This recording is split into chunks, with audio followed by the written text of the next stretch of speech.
Hi! Hello! నమస్తే. Welcome to our channel. నేను మీ సిరి.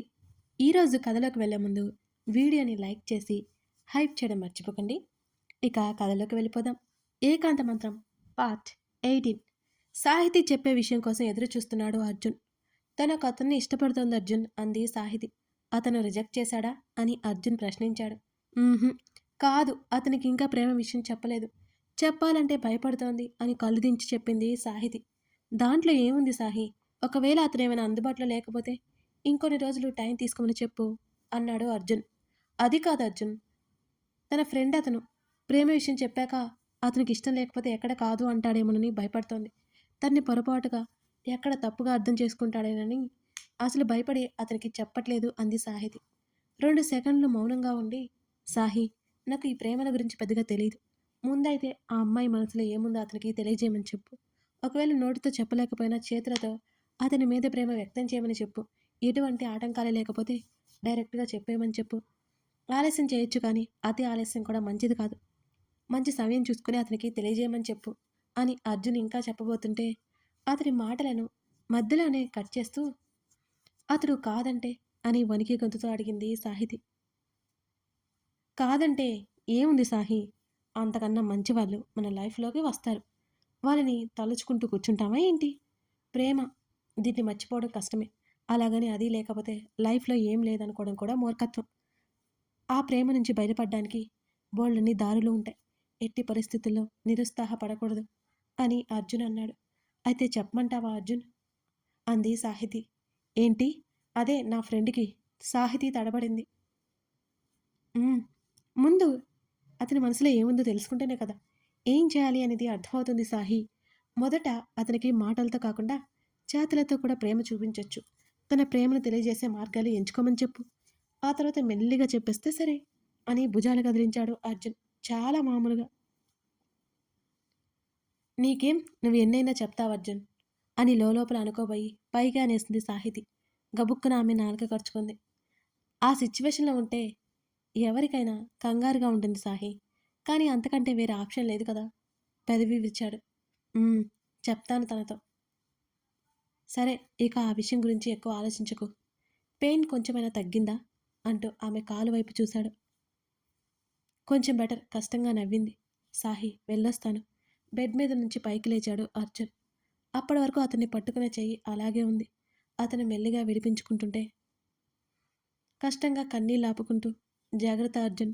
అక్కడికి వెళ్ళిన వెంటనే కాల్ చేయి. వీలు లేకపోతే కనీసం మెసేజ్ చేయి అంది. అలాగే అతని చేతి సపోర్ట్తో లేచి ఆమె నిలబడింది. ఆమెను సైడ్ నుంచి హత్తుకొని మరొకసారి ఆమె తల నిమిరి అక్కడి నుంచి అర్జున్ వెళ్ళిపోయాడు. కన్నీటి తుంపర్లకు స్వేచ్ఛనిచ్చింది సాహితీ నందన. ఎలాగో అలా మెల్లిగా బాల్కనీలోకి వచ్చింది, గోడలు పట్టుకొని మరి. మైత్రి అర్జున్ని హత్తుకుని జాగ్రత్తలు చెబుతోంది. అందరూ చెప్పేది విని చెయ్యూపి కారులో కూర్చున్నాడు అర్జున్. అనిల్ డ్రైవింగ్ సీట్లో కూర్చుని ఉన్నాడు. విండో దించి అందరికీ చెయ్యి ఊపుతున్నాడు. అర్జున్ రూపం మెల్లిగా కనుమరుగైపోతోంది. కళ్ళు తుడుచుకుంటేనే అతన్నే చూస్తోంది సాహితి. అతనలా కనుమరుగవగానే ఆమె కనుపాపని కప్పేస్తూ కన్నీళ్లు నిండుకున్నాయి. బాల్కనీలో ఉయ్యల్లో కూలబడింది సాహితి. నీకు నాకు మధ్య ఈ దూరం కష్టం అంటోంది నా మనసు. కానీ అది బయటపెట్టలేకపోతోంది అర్జున్. బయటపెట్టలేకపోతోంది. పోనీ నువ్వైనా తెలుసుకోరాదు? ఈ తీయని వేదన భరించలేకపోతున్నాను నేను. మళ్ళీ నువ్వొచ్చే వరకు ఎదురు చూస్తుంటాను అర్జున్. నీకోసం ఎదురు చూస్తుంటాను. అర్జున్ ఉన్న 4 రోజులు క్షణంలా గడిచిపోతే అర్జున్ వెళ్ళిన ఒక్క గంట కూడా ఆమెకి ముందుకు సాగడం లేదు. మరో 10 రోజులు ఎంతో భారంగా గడిచాయి. కాలేజీకి వెళ్ళి రావడం, మైత్రి వైష్ణవిలతో సమయం వెళ్ళబుచ్చుకోవడం చేస్తోంది సాహితి. మైతు, మీ తమ్ముడు ఉన్నాడా? ఈరోజు మన గురించి చెప్పొద్దామా అంటూ మెసేజ్ చేశాడు మనోహర్. హాల్లో నుంచి తన గదిలోకి వచ్చింది మైత్రి. డోర్స్ క్లోజ్ చేసుకుని బెడ్ మీద కూర్చుని ఫోన్ తీసుకుంది. మనోహర్కి వెంటనే కాల్ చేసింది. మైతు, నిన్ను 10 డేస్గా మిస్ అయ్యాను తెలుసా అని అన్నాడు మనోహర్. మను, నేను కూడా నిన్ను చాలా చాలా మిస్ అయ్యాను అంది మైత్రి. మీ తమ్ముడితో మాట్లాడదాం మైతు, సరేనా అని అడిగాడు మనోహర్. నువ్వు, మా తమ్ముడు ఎప్పుడో వెళ్ళిపోయాడు. అర్జున్ ఇంటికి రావడానికి ఇంకా టైం పడుతుంది మను. మొన్నేగా ఛాన్స్ మిస్ అయింది దిగులుగా అంది మైత్రి. రియల్లీ సారీ మైతు, ఏ ఉద్యోగం లేకుండా నిన్ను ఇవ్వమని ఎలా అడగను చెప్పు? అందుకే ఆ రోజు మాట్లాడుకోవడం కుదరదు అని చెప్పాను. ఇదిగో ఈ 10 రోజుల నుంచి కష్టపడి ఉద్యోగం సాధించుకున్నాను. నా ఫ్రెండ్ ప్రియ ఉంది కదా! వాళ్ళ కంపెనీలోనే మంచి జాబ్ ఇప్పించింది. కానీ నా టాలెంట్‌తోనే నేను తెచ్చుకున్నాను అని అన్నాడు మనోహర్. అవునా! కంగ్రాట్స్! మైత్రి చాలా సంతోషపడిపోయింది. మైతూ, నిన్ను కలవాలని ఉంది. సండే కలుద్దామా? అని అడిగాడు గారంగా మనోహర్. నాకు కూడా నిన్ను చూడాలని ఉంది మను. గుడిలో కలుద్దామా? అని మైత్రి అనగానే మనోహర్ మొహంలో నవ్వు చెదిరిపోయింది. మైతూ, గుడిలో ఎవరైనా చూస్తే బాగోదు అన్నాడు మనోహర్. మరి ఎక్కడ కలుద్దాం? అని అడిగింది అమాయకంగా. మా రూమ్‌కొచ్చేయ్ అనగానే ఒక్కింత కంగారు పడిపోయింది మైత్రి. మైతూ, ప్లీజ్ నా కోసం ఇది చేయలేవా? నువ్వంటే నాకు ఎంత ఇష్టమో తెలుసు కదా నిన్ను. చాలా మిస్ అయిపోతున్నాను. నీకు హెల్త్ అప్సెట్ అయిందని కలవడమే కుదరలేదు. ఆ రోజు వస్తాను అన్నావు కదా! ప్లీజ్ మైతూ, నా కోసం రావా? నీకు తెలుసు కదా! నీతో తప్ప నేను ఎవరితో ఫ్రీగా ఉండలేనని. నీతో మనసు విప్పి మాట్లాడాలని ఉంది. ఎన్ని రోజులైపోయిందో కదా! అని మనోహర్ అనగానే తను ఎక్కువ ఊహించుకుంటుందని అర్థమై మనోహర్ మాటల్లో ప్రేమ ఉట్టిపడుతుంటే అలాగే మను, తప్పకుండా వస్తాను అని అంది మనోహర్ మీద ప్రేమ బయటపెడుతూ. నీకోసం ఎదురు చూస్తూ ఉంటాను మైతూ అని సంతోషపడిపోయాడు మనోహర్. నీకోసం వస్తాను మనం. నువ్వు నా కోసం చాలా చేస్తున్నావు. ఈ ఒకటి చేయలేనా? ఇంతకీ అంకుల్ ఆరోగ్యం ఎలా ఉంది? అని అడిగింది మైత్రి. ఇప్పుడు పర్వాలేదు మైతూ. ఊరికి వెళ్ళిపోయారు. చెల్లికి పెళ్లి చేయాలంటున్నారు. ఇప్పుడే కదా నాకు ఉద్యోగం వచ్చింది. ఇంకొక సంవత్సరం నేను ఆగమంటున్నాను. చెల్లికి ఏ లోటు లేకుండా చూసుకోవాలి కదా! అని అన్నాడు మనోహర్. అవును మను, నువ్వు అన్నది నిజమే అని అంది. అతని నిర్ణయం ఆమెకు కూడా నచ్చి చెల్లినంత బాగా చూసుకునేవాడు తనని ఇంకెంత బాగా చూసుకుంటాడో కదా అని అనిపించింది. మైత్రి మురిసిపోయింది. మైతూ, ముందే చెప్తున్నాను, ఈవినింగ్ వరకు నాతోనే ఉండాలి. మళ్ళీ ఎప్పుడు కలుస్తామో ఏమో. నేనేమో ఆఫీస్ హడావిడిలో ఉంటాను అని అన్నాడు మనోహర్. తప్పకుండా వస్తాను. ఆమె నవ్వింది. Hi brother. దారిలో కారు పక్కనే నిల్చున్న మధుకర్ని పలకరించింది సాహితి. Hi sister. సాహితి పేరు తెలియకపోయినా నవ్వుతూ పలకరించాడు మధు. మీరేంటిక్కడ అని అడిగింది సాహితి. చిన్న పని మీద ఇటు వచ్చాను సిస్టర్. కార్ పంక్చర్ అయింది. డ్రైవర్ చూస్తున్నాడు. ఈ దగ్గరలో ఏదైనా మెకానిక్ షాపు ఉందా అని అడిగాడు మధుకర్. 1/2 కిలోమీటర్ వెళ్తే మెకానిక్ షాపు ఉంది బ్రదర్ అని చెప్పింది సాహితి. అవునా, థ్యాంక్స్ సిస్టర్ అన్నాడు మధుకర్. అప్పటి వరకు మీరు ఇక్కడేం చేస్తారు? రండి ఇంటికి వెళ్దాం. మిమ్మల్ని నా స్కూటీలో జాగ్రత్తగా తీసుకెళ్తాను అని సాహితి నవ్వింది. పర్వాలేదు సిస్టర్ అని ఇబ్బందిగా మొహం పెట్టాడు మధుకర్. బ్రదర్, మీరు అర్జున్కి ఫ్రెండ్. మిమ్మల్ని ఇలా నడి రోడ్డు మీద వదిలేయలేను కదా. మీకు మా ఇంటికి రావడం అంత ఇబ్బంది అయితే అర్జున్ వాళ్ళ ఇంటికే వెళ్దాం రండి.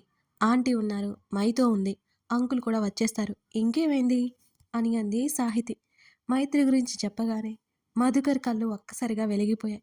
సరే సిస్టర్ వస్తాను అంటూ సాహితి స్కూటీ మీద వెనుక కూర్చున్నాడు మధుకర్. ఇంతకీ మీ పేరేంటి సిస్టర్ అని అడిగాడు. సాహితి. మీరు సిస్టర్ అని పిలవండి, పర్వాలేదు అని నవ్వింది. ఆ రోజు అర్జున్ మధుకర్ కారు ఎక్కి వెళ్ళిపోయేటప్పుడు బావా అని పిలవడం సాహితీ చూసింది. అందుకే మధుని అన్నయ్యగా ఫిక్స్ అయింది మరి. మీకు మా అర్జున్ తెలుసా అని అడిగింది సాహితి. ఎప్పటినుంచో తెలుసు సిస్టర్. అంకుల్ మా డాడీ ఫ్రెండ్స్ కదా. ఇంతకుముందు ఎన్నో ఫంక్షన్స్, పార్టీస్లో కలిసాం. మా కంపెనీకి కావలసిన రా మెటీరియల్ అర్జున్ వాళ్ళ డాడీ సప్లై చేస్తారు. సో డాడీకి అంకుల్కి మధ్య ఫ్రెండ్షిప్, అర్జున్కి నాకు మధ్య ఫ్రెండ్షిప్ అయ్యేలా చేసింది అన్నాడు మధు. అవునా, అంటే మీరు అర్జున్తో ఎప్పుడూ కనిపించలేదు, అందుకే అడిగాను, ఏమీ అనుకోకండి అని అంది సాహితి. పర్వాలేదు సిస్టర్, దానిలో ఏముంది చిన్నగా నవ్వుతూ అడిగాడు మధు. అర్జున్ తర్వాత అనిల్తో అంత బాగా మాట్లాడేదేమో, ఇప్పుడు మధుకర్తో ఇంత త్వరగా మాట్లాడడం సాహితికి కూడా ఆశ్చర్యంగా అనిపించింది. మిమ్మల్ని చూడగానే నాకు బ్రదర్లా అనిపించారు. ఏమీ అనుకోరు కదా అని మళ్ళీ అడిగింది సాహితి. మీరు కూడా నాకు సిస్టర్, ఇంకా అనుకోవడానికి ఏముంది అని చిన్నగా నవ్వాడు మధు. అర్జున్ మీకేమవుతాడు వరుసకి అని అడిగింది సాహితి ఇంకా ఉండబట్టలేక. ఆ మాటకి చిన్నగా నవ్వాడు మళ్ళీ.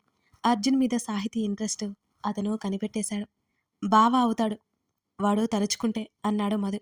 అతని మాటల్లో భావం అర్థం కాలేదు సాహితీ. తలుచుకుంటే బావ అవడం ఏంటి? కానీ అర్జున్ని బావ అనడం, తనని సిస్టర్ అనడం సాహితీకి నచ్చి అవేమీ పట్టించుకోలేదు. మధుని నేరుగా అర్జున్ వాళ్ళ ఇంటికి తీసుకెళ్ళింది సాహితి. హాల్లో అమృత కూర్చుని ఉంది. ఆంటీ ఎవరొచ్చారో చూడండి అని చిన్నగా నవ్వుతూ అమృత చుట్టూ చేతులు వేసింది సాహితి.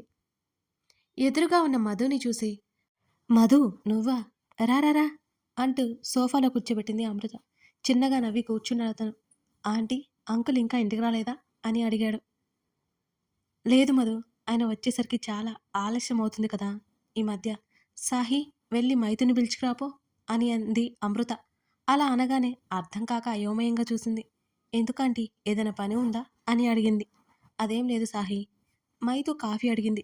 ఇప్పుడు ఎలాగూ పెడుతున్నాను కదా, తను కూడా తాగుతుంది అని అమృత చెప్పింది మాటని మార్చేస్తూ. అలాగే అన్నట్టు భుజాలు కదిలించి మైత్రి దగ్గరికి వెళ్ళింది సాహితి. ఆంటీ అనుమానం వచ్చేస్తుంది, మైత్రికి నా గురించి చెప్పలేదు కదా ఇంకా అన్నాడు మధు. ఇంకో సంవత్సరం వరకు పెళ్లి చేసుకోను అంటోంది మధు. వాళ్ళ డాడీ మాట్లాడతాను అన్నారు, కొంచెం ఓపిక పట్టాలి మరి నవ్వింది అమృత. తప్పకుండా ఆంటీ, మైత్రికి ఇష్టమైతేనే అన్నాడు చిన్నగా నవ్వి. మధుకర్ని చిన్నప్పటి నుంచి చూస్తోంది అమృత. తన కూతురికి సరైన జోడు అని ఆమెకి అనిపిస్తోంది. మైత్రికి మధు భర్తగా వస్తే ఇంకేం దిగులు ఉండదు వాళ్ళకి. అన్నిటిలోనూ మెరుగ్గా ఉంటాడు మధు. మైత్రిని లాక్కొచ్చేసింది సాహితి. సాహి ఎక్కడికి అంటూ ఆమెతో పాటు వచ్చింది నీరసంగా. అబ్బా ఆంటీ నిన్ను పిలుస్తున్నారు, కాఫీ తాగుతావని అంటూ హాల్లోకి తీసుకొచ్చేసింది పూర్తిగా సాహితి మైత్రిని. కాఫీ కోసం నన్ను లాక్కొచ్చేస్తున్నావా? నీలాగా అర్జున్లాగా నేనేమీ కాఫీ పిచ్చిదని కాదు, నన్ను వదలవే బాబు అని అంటున్న మైత్రి మాటలకు మధుకర్ నవ్వాడు. నవ్వు వినిపించగానే చుట్టూ చూసిన మైత్రికి మధు కనిపించగానే ఆమె బిడియంగా తలదించేసుకుంది. సాహి కూడా నవ్వుకుంటూ, మైతు బ్రదర్ గుర్తున్నారు కదా, మన అర్జున్ ఫ్రెండ్ అని చెప్పింది. మధుకర్ వైపు చూసి పెదవులు సాగదీసింది. మధు మైత్రికి ఏమాత్రం తెలియదు. చిన్నప్పుడెప్పుడో చూసినా ఆమెకు గుర్తు కూడా లేదు. కానీ అతని చూపులు ఆమె వైపే ఉంటుంటే కాస్త ఇబ్బందిగా మొహం పెట్టి సోఫాలో కూర్చుంది మైత్రి. మైత్రి ఇబ్బంది మధు కనిపెట్టేశాడు. ఫోన్ బయటికి తీసి, ఆంటీకి నేను బయలుదేరుతాను, కార్ రెడీ అయింది అంటూ సోఫాలో నుంచి పైకి లేచాడు. అయ్యో అసలు సంగతే మర్చిపోయాను, అప్పుడే మీ కార్ రెడీ అయిపోయిందా బ్రదర్ అని అడిగింది సాహితి. అక్కడ సంభాషణ అర్థం కాక అయోమయంగా చూసింది మైత్రి. మధు ఆగాగు అంటూ గబగబా వచ్చి కాఫీ కప్ అందించింది అమృత. చేతిలో ఉన్న కాఫీ కప్ ఒకసారి చూసి మైత్రి వైపు చూశాడు అతను. అయోమయంగా చూస్తూ కనిపించింది ఆమె. ఆమె అమాయకమైన ముఖాన్ని చూస్తూ అలాగే కూర్చున్నాడు మధు. తలెత్తకుండా కాఫీ తాగుతోంది మైత్రి. మధు చూపులు మైత్రిని తడమడం సాహితీ గమనించింది. ఆమె షాక్ అయిపోయింది. ఒకవేళ తన ఆలోచన తప్పేమో అని మౌనంగా ఉండిపోయింది. మరో 5 నిమిషాలు కూడా ఉండలేదు మధుకర్. చిరునవ్వుతో వీడ్కోలు చెప్పి అక్కడి నుంచి బయటకొచ్చేశాడు. బ్రదర్ నేను వస్తున్నాను, డ్రాప్ చేస్తాను ఆగండి. భుజం మీద నుండి జారిపోతున్న బ్యాగ్ని పైకి అనుకుంటూ బయటకొచ్చింది సాహితి. ఆశ్చర్యంగా వెళ్తున్న సాహితిని చూసింది మైత్రి. అక్కడ ఉండలేక ఆమె గదిలోకి వెళ్ళిపోయింది. బ్రదర్ నేను డ్రాప్ చేస్తాను రండి. ఇట్స్ ఓకే సిస్టర్, డ్రైవర్ దగ్గరలోనూ ఉన్నాడు, నేను వెళ్ళిపోతాను. మిమ్మల్ని కలవడం చాలా సంతోషంగా ఉంది అని అన్నాడు మనస్ఫూర్తిగా మధు. నాకు కూడా అలాగే ఉంది అని చిరునవ్వుతో అంది సాహితి. అక్కడి నుంచి వెళ్ళిపోయాడు మధు. చెయ్యి ఊపి లోపలికొచ్చింది, కానీ మైత్రి కనబడలేదు. ఆంటీ మైథు ఏది? గదిలోకెళ్ళింది సాహి అని చెప్పింది అమృత.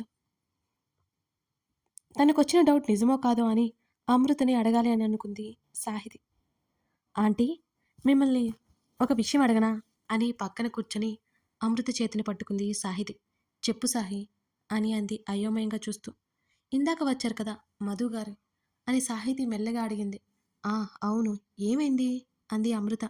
అంటే మధు గారు మైత్రిని ఇష్టపడుతున్నట్టుగా నాకు అనిపిస్తుందా ఆంటీ, నాకే ఇలా అనిపిస్తుందా అని ఇక చెప్పలేక ఆమె ఆపేసింది. ఇదిగో నువ్వు నీ ఫ్రెండ్తో చెప్పను అంటే నీకు ఒక మాట చెప్తాను అని సాహితీ చెవిలో మెల్లిగా అంది అమృత. ఏంటి ఆంటీ అది ఉత్సాహంగా అడిగింది. సాహితీ ముఖంలో కుతూహలం స్పష్టంగా కనిపిస్తోంది. మధుకి మైత్రి అంటే చాలా ఇష్టం. మైత్రికి కూడా నచ్చితే ఇద్దరికీ పెళ్లి చేస్తే బావుంటుందని మా అభిప్రాయం. నీ ఫ్రెండ్ ఏమో ఇప్పుడే పెళ్లి చేసుకోను అంటుంది. అందుకే అతన్ని ఇంటికి పిలిపించాడు అర్జున్. ఒకరి గురించి ఒకరికి తెలిస్తే బావుంటుందని అర్జున్ అభిప్రాయం అని అమృత చెప్పగానే షాక్ అయిపోయింది సాహితి. నోట్లో నుండి ఆమెకి మాట కూడా బయటికి రాలేదు. కళ్ళు పెద్దవి చేసి మరీ సాహితి అలాగే చూస్తుంటే సాహి, సాహి అని కదిపింది అమృత. ఆ! ఆంటీ ఏమంటున్నారు మీరు? మైత్రికి, మధు గారికి పెళ్లి చేయాలనుకుంటున్నారా? తను విన్నది నిజమో కాదో అనే సందేహంతో మరోసారి అడిగింది సాహితి. అవును సాహి, నువ్వు మైత్రితో మాత్రం చెప్పకు. వాళ్ళ నాన్న మాట్లాడతారంటలే. నేను అడిగితే నా మీద ఇంతెత్తున లేస్తుంది అంటూ నిట్టూర్చింది అమృత. ఇంకేం మాట్లాడకుండా అక్కడి నుంచి బయటకొచ్చేసింది సాహితి. ఆమె బుర్ర బద్దలైపోయింది. ఒకవైపు మైత్రికి మనోహర్ అంటే ఇష్టం. మరోవైపు ఏమో మైత్రి అంటే మధుకర్‌కి ఇష్టం. అంతేకాకుండా ఇంట్లో అందరికీ మధుకర్ నచ్చాడు. పాపం మైత్రి సిట్యుయేషన్ ఎలా ఫేస్ చేస్తుందో సాహితికి అర్థం కాలేదు. కానీ మైత్రికి నచ్చకుండా ఎవరు ఏ నిర్ణయం తీసుకోరు అనే నమ్మకం మీద కాస్త కుదుటపడింది. వెంటనే అర్జున్‌కి చెప్పేయాలని అనుకుంది మనోహర్ గురించి. అంతలోనే మనోహర్‌కి ఇంకా జాబ్ లేదన్న మైత్రి మాటలు గుర్తొచ్చి ఆమె ఆగిపోయింది. ఇలాంటివన్నీ తనకే ఎందుకు తెలుస్తాయో ఏమో! సాహితికి అర్థం కాని పెద్ద ప్రశ్నే ఇది. బుర్ర బద్దలైపోతుంటే అర్జున్‌కి కాల్ చేసింది. ఎప్పుడు వెంటనే లిఫ్ట్ చేసే అర్జున్ ఆ రోజు లిఫ్ట్ చేయలేదు. ఫ్రెష్ అయ్యి బెడ్ మీద పడిపోయింది నిరుత్సాహంగా సాహితి. 10 నిమిషాల తర్వాత అర్జున్ నుండి సాహితికి ఫోన్ కాల్ వచ్చింది. కథ కొనసాగుతోంది. ఇప్పుడు సాహితి అర్జున్‌కి మనోహర మైత్రి గురించి చెప్పగలుగుతుందా? చెప్తే పరిస్థితి ఏంటి? ఇవన్నీ తెలియాలి అంటే మీరు తర్వాత భాగం చూడాల్సిందే. ఈ కథ మీకు నచ్చిందా? నచ్చితే లైక్ చేసి కామెంట్ చేయడం మర్చిపోకండి. ఇంకొక విషయం మీతో చెప్పాలి. ఈ కథ నేనొక కాంపిటీషన్ కోసం రాశానన్నమాట. అప్పుడు విన్నింగ్ లిస్ట్‌లో ఈ కథొచ్చింది. ఆ కాంపిటీషన్ గురించి నెక్స్ట్ ఎపిసోడ్‌లో చెప్తా. ఇక ఉంటాను. Thank you for watching this video.